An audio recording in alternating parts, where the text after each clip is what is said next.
Hello students, today we will conclude last part of the story, The Shroud by Premchand. In the first two parts, we discussed that there are three important characters, Ghisu, his son Madho, and his daughter-in-law Budhiya, who is no more in this world. We discussed that the family of Ghisu lives in utter poverty. We also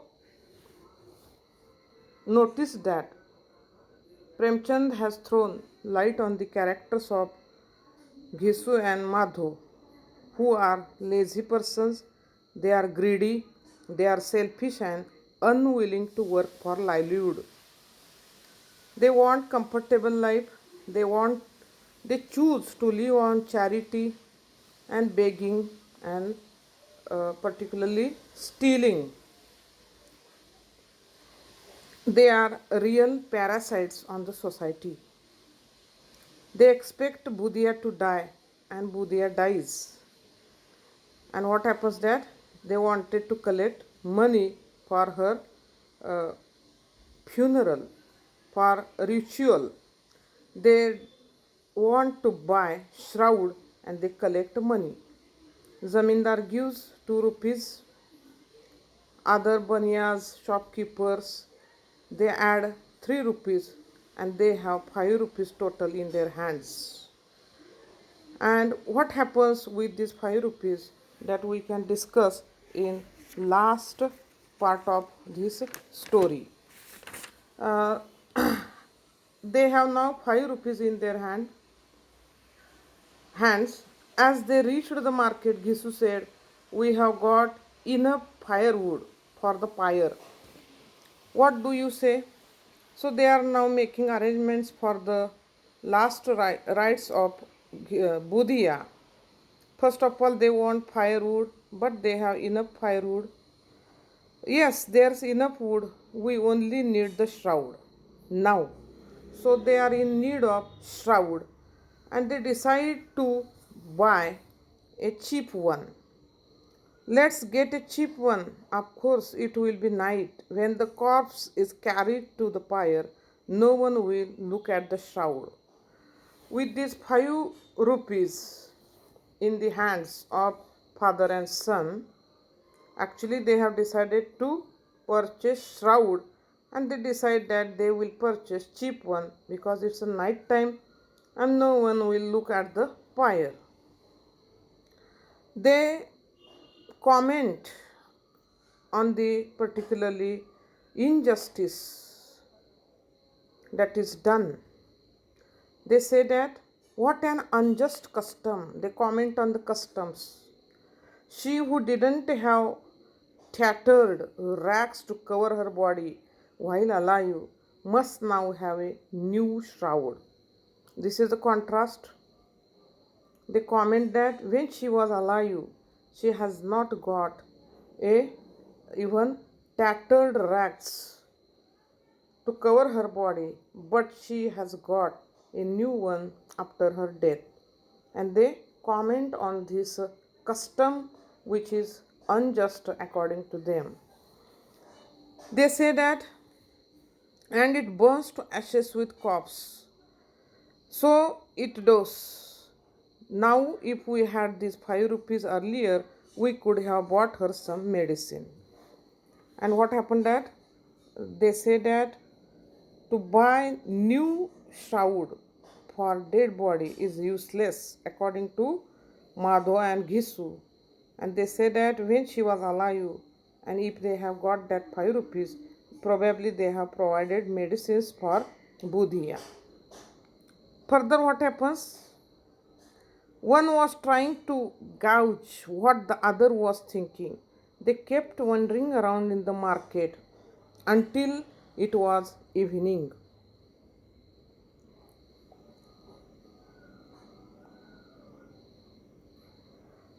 So it's the evening, they are wandering around the market, and what happened that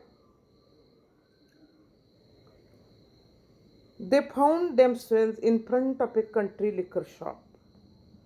Actually, they wanted to buy shroud, but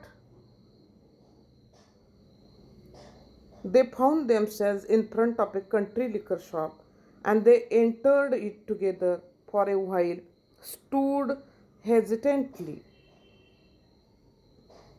Then Gisu bought a bottle of liquor and some titbits, and sitting in the veranda, they both began to drink. Soon they are drunk. So there is a turning point in this story. These two persons who are preparing for the funeral of Budia, they are in the market to purchase shroud, but instead of purchasing shroud, they enter in a liquor shop and they drink liquor and they sit there in the veranda and they began to drink and they were drunk.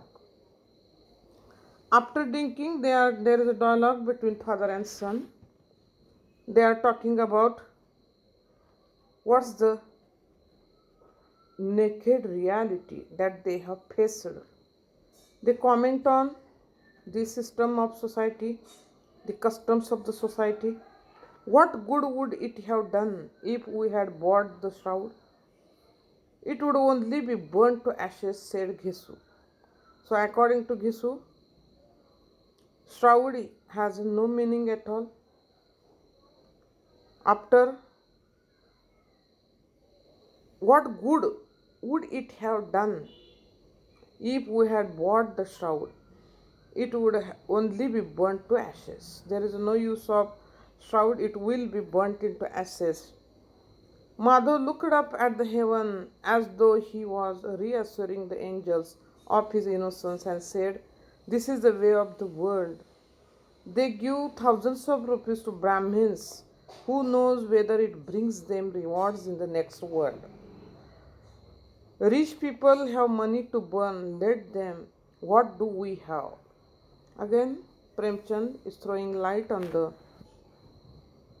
class division in India, poor class, upper class, and these persons from poor class are commenting on the customs and traditions that demand certain rituals, and for performing these rituals we demand money which they don't have. So they said that, but what will we tell people? Actually, what has happened that they have spent money that is collected for shroud on wine. Now they don't have money and they are now frightened. They say that, but what will we tell people? They will ask, where the shroud? Where is the shroud? Gisu grinned. We will say the money slipped out from the waistband. We looked everywhere but couldn't find it. So this particular paragraph throws light here on the lifestyle of these characters, which are lazy, greedy, selfish. They have begged money for the shroud, but they have spent that money for drinking instead of purchasing shroud. They are again, there is a hope in their mind. Once they have spent that money, they will tell lie to the peasants. What will they say? We will say the money slipped out from the waistband. We looked everywhere but couldn't find it. They decided to tell lie. Madho giggled. Further, what happens here? They are talking about Budhiya. She was a good soul after her death. When she was alive, they have not helped her at all. No one has entered in the house and helped her or provided her medicine. After her death, they are saying that she was a good soul. Even death, she saw it to it that we were fed well. By this time, they had finished up more than half the bottle. So, half of the bottle is finished, and Gisu ordered 2 seers of puris along with mutton curry, liver pieces, fish fry from the shop opposite. After enjoying wine, they enjoyed food that included mutton curry, liver pieces, etc. Madho ran to collect it all in the two bowls, and they enjoyed that particular food also, which cost 1.5 rupees. They now had very little money left. The two of them sat there in a splendor and helped themselves to the puris with the gusto of a lion feeding on its prey in the jungle. No one could hold them to account, and there was no fear of humiliation. They were past the stage of all such sensitivities. Gisu said philosophically, "She made us happy. She will definitely get rewards for it in heaven." So, these two persons today have enjoyed wine, mutton, fish curry. Who has particularly provided this opportunity? Buddhiya. And that's why Gisu says philosophically that she will definitely get reward for it in heaven. Madho lowered his head respectfully to indicate his agreement. Madho is agree with his father. "Sure, Bhagwan, you are all knowing. Take her to paradise. We pray for her from the depth of our hearts. We have never had such a hearty meal in our whole life."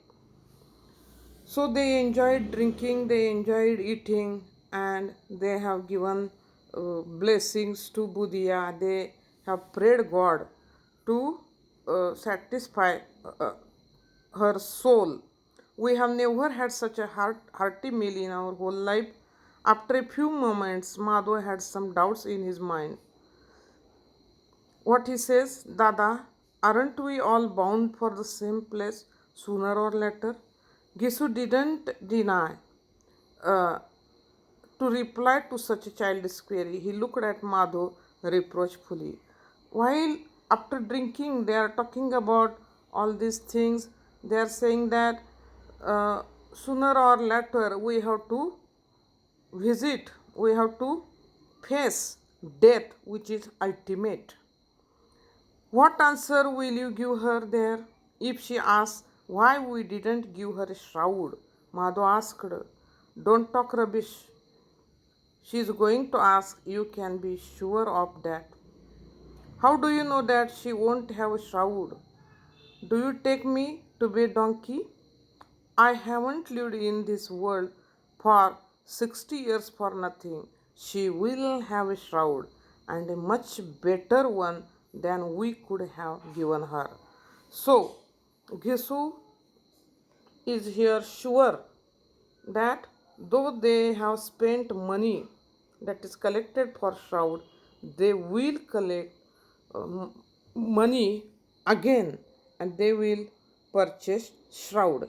He has that particularly surety guarantee that people will donate him funds, give them funds again. Madhav was unconvinced. He asked, "Who will give it? You have blown up all the money." Gisu was really angry now. "I am saying she will have her shroud. Why don't you believe me?" So Gisu is 100% sure that they will get money again for shroud. The same people who gave us the money, they won't hand over the money to us anymore. If they do, we will have another feast here, and they will pay for the shroud a third time. Even they have such a type of the guarantee. They have assurance that even second time, third time also they will get money. This particular attitude of these two persons show that how they are greedy, selfish, and writer has given focused on these characters who cannot provide even a shroud after even a shroud for their daughter-in-law after the death. the money that is actually they have collected from the people, they are not honest to spend that money on a shroud. Instead, they spend that money for drinking wine and eating mutton. As the darkness deepened and the stars shone brighter, atmosphere in the liquor shop became livelier. If one sang, another reeled, someone else clung to his friend's neck, while yet another held a glass to his companion's lips. So they enjoyed this life uh, very happily. They are in the liquor shop, and this particular paragraph shows that there is a dead body which is in the house. Instead of arranging funeral process or rites, they are enjoying drinking, eating. That is a contrast. The father and son were still taking swings from the bottle merrily. All eyes were glued on them. How fortunate they were to have a whole bottle all to themselves. Having finished the meal, Madhav picked up the leftover puris and gave them to a beggar who was staring hungrily at them. Again, the writer has thrown light on the character of Madhu. Though he has drunk lot of, he has that particular nature of charity that he has given leftover puris to the beggar. For the first time in his life, he experienced the pride and pleasure of drinking and being on a high. Take it, said Ghisu, eat it to your heart's content and give your blessings. She who has earned it is dead. With your blessing, she is sure to go to heaven. So they enjoyed all these things. Ghisu stood up and stared ecstatically. Ghisu stood up and they are again talking about the they are thankful to Buddha who has given them opportunity to enjoy all these things. They have spent whole money. She hurt no one. They are talking about now character of Buddha. When she was alive, she hurt no one, harmed no one. In death, she fulfilled the greatest wish of our life. If she doesn't go to heaven, who will? These fat bloodsuckers of the poor who go for a darshan of the Ganga to wash their sins and offer prayers in temples. This exuberance soon over off. Fluctuation of mood is an integral feature of the drunken state. Sadness and remorse took over. Dada, how the poor things suffered in life. Again, they are talking about Buddha and they are sorry for Buddha. Now she is dead and gone. Madho covered his eyes with his hands and burst into sobs. So, at the end of the story, we found that Madho is expressing his sorrow on the death of his wife. At the end of the story, he has recognized Buddha is no more, she is dead, and she has gone forever. And he covered his eyes with his hands and burst into sobs.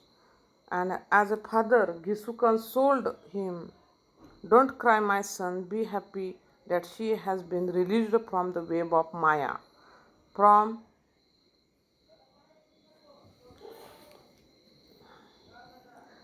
all fetters. Fetters means we say in Marathi bandhan, that bindings. From all fetters, she was very lucky. She could snap all ties so soon, and then they both broke into the song, and they enchanted that song. Deceiver, why do you cast such a enchanting glances, O deceiver. And at the end, what happens here? The entire shack was drowned in a drunken stupor, and the two went on singing. They began to dance. At the end of the story, what happened that they are fully drunk. They began to dance. They leaped, jumped, staggered, tumbled, made faces, gestures, and finally they crashed to the ground. And this is the end of the story. So these loafers who have 5 rupees, 5 rupees cash in hand, okay, they spend that 5 rupees. Hungry, greedy, and addicted, they wander off to the village pub. They drink like fish and eat like pigs. And at the end of the story, we find that they sing and dance and squander the entire money on such a revelry. There is no money to buy a shroud and perform death rites for the dead wife. Even so, they believe that just money came, so will come the shroud also from somewhere. And at the end, what happens that dead, drunk, and with such a thoughts, they collapse on the ground, and this is the end. So we find that they are now crashed to the ground. This is the end of the story. The story is very sensitive, and there are three important characters we discuss here. There are two characters, and these two characters are talking about the character which is not alive in the story. With the minimum characters, the writer has woven uh, this theme of the story very touchingly. We find that the story, The Shroud, it is not written originally in English, but it is originally written in a Hindi, and it is translated in English by many people. It is the story of Ghisu, who is the father, and Madho, who is the son. Uh, they belong to the Chamar caste. The story takes place in the pre-independence Indian village. Setting of the story is pre-independence Indian village. Uh, the characters are from lower class. They live in poverty. We find that they are living in a hut, shattered hut. They live in a poverty. Reason is they are very lazy. They don't want to work. They are selfish. They are unwilling to work. Okay, and that's why they are poor. They don't work. They live in a old hut with a few earthen pots. At the beginning of the story, we discussed that writer has talking about that earthen pots. Uh, the story begins with the father and son were sitting right in front of the entrance of the shack beside a fire that had long gone out. Inside, Budhia, the son's younger wife, was writhing in labor pain. Her heart-rending cries made the father and son cold. And we find that there are not any pots or grains. They are living in utter poverty. So they live in old hut with few earthen pots. The hut is a place of poverty. What hut symbolizes? Hut symbolizes poverty and suffering. These two characters, father and son, how they live, they steal food items from others' farms. They sit in front of the fire, baking stolen potatoes and eating them. What is about Budhia? Budhia is the wife of Madho, was in labor pain. At the beginning of the story, we found the whole village is drowned in the darkness. Though, so at the background of the story, there is a darkness, and this darkness shows gloominess. Madhav was disturbed at the cries of his wife.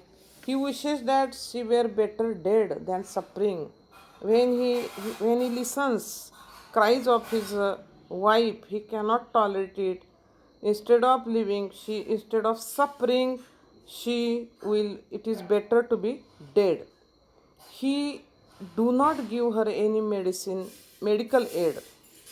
As expected, Budya dies in childbirth, and so does the child in her womb. So, what is the tragedy? The character of Budya, she is a particular woman, typical woman living in a rural area, suffered lot. She has not particularly any medicines or any help from her family, and she dies. The father and son, they mourn, they cry, and people come to console them. This is a problem for the two, as death rights need money. What is the problem? Again, money. Money is at the center here. They needed a shroud to cover the dead body, and they go to Zamindar and they uh, plead him for help. Actually, Zamindar hated these two persons because of their nature. Zamin, further, what happens? He gives 2 rupees to them, and the baniyas and the money lenders of the village also contribute out of charity and pity. And these two fellows get 5 rupees cash in hand. Further, what happens that we discuss that they do not buy the shroud. What they do, they look at the custom of covering the dead with a shroud as an unjust custom. Unjust means it is injustice according to them. In tattered clothes, Gisu points out there, Gisu comments that woman who lived in a tattered clothes all her life is to be given a new shroud after she died. So they don't buy shroud and spend money on liquor, mutton and puris. This shows their heartlessness, their selfishness. There is no money to buy a shroud and perform death rites. Gisu says he would tell people he has a overconfidence. What is that overconfidence? Uh,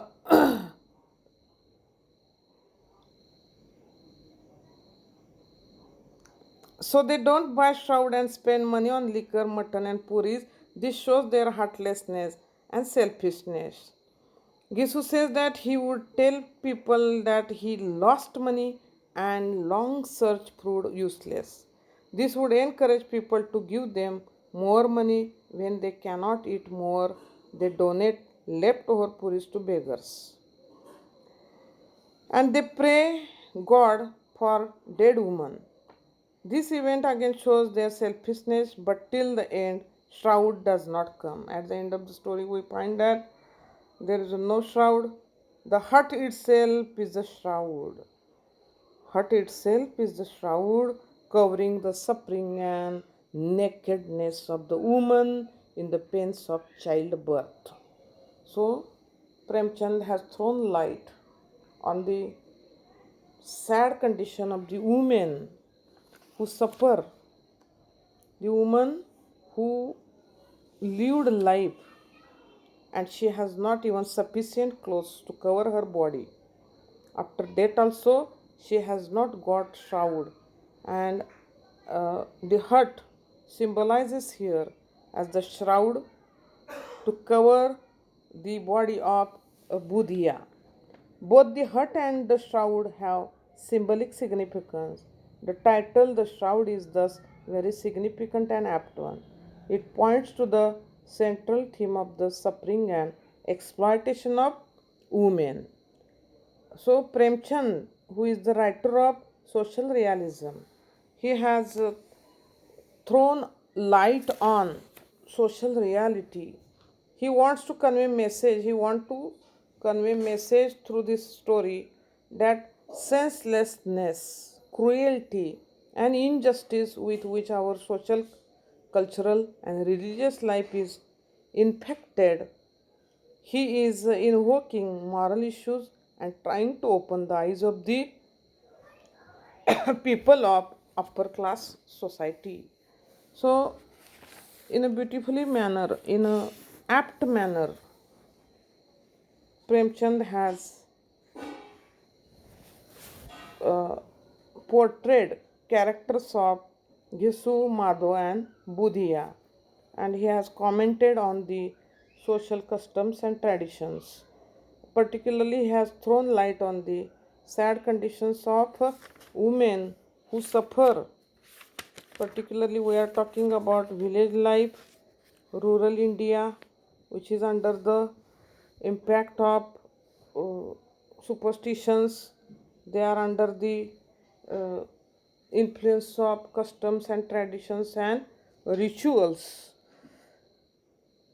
So, Budhiya's character suffered here in this particular story, and these two persons, father and son, they are shown as a lazy, greedy, and selfish.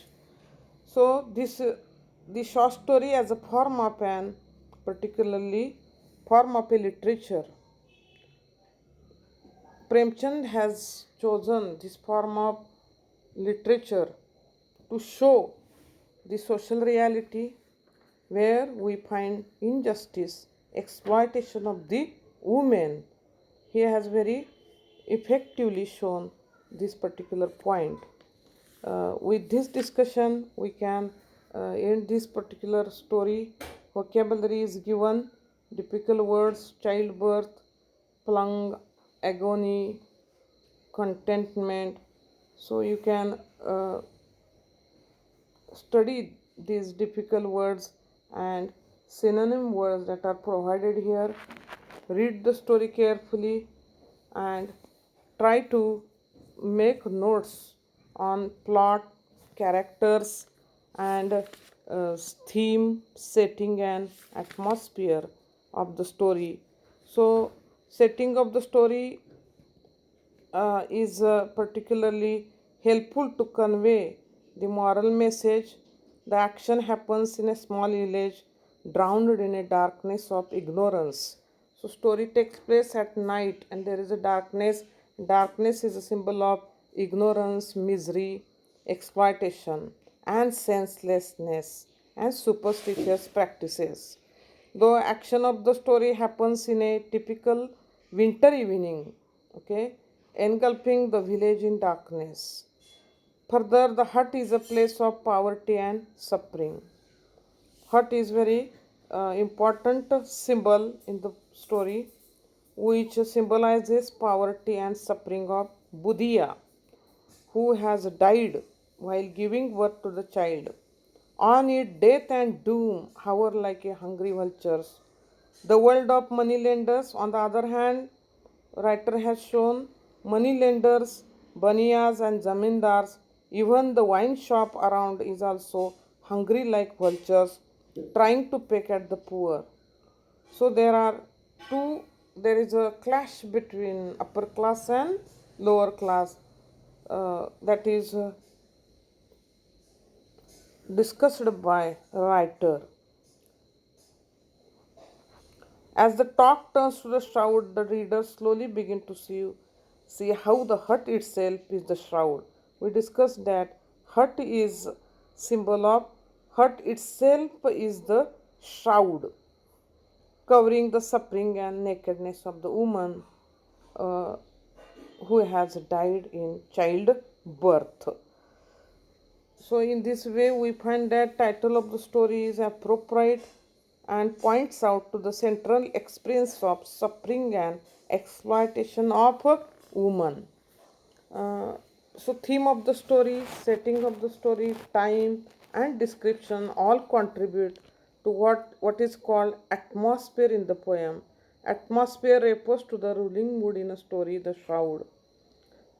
We find there is a gloomy and doom atmosphere. Moments of happiness and satisfaction are only illusory. We find very few moments of happiness and suffering and deprivation are permanent, the dominant suffering and injustice that are the dominant characteristics of this particular story. At the back of the whole action, throughout there is a dead body of Budhya from the beginning to the end, dominating the entire atmosphere. So, Premchand's story, The Shroud, is a very painful and disturbing experience. It expresses the cruelty in a social system, and writer has uh, become successful to show this particular aspect. The story keeps on recurring in our minds even after we have finished reading it. It raises many questions in our mind, even so, which can be answered easily and satisfactorily. Even so, this quality of giving an introspective frame of mind is itself a good success of the story. Here we can stop, and in next lecture we can discuss next topic. Thank you very much.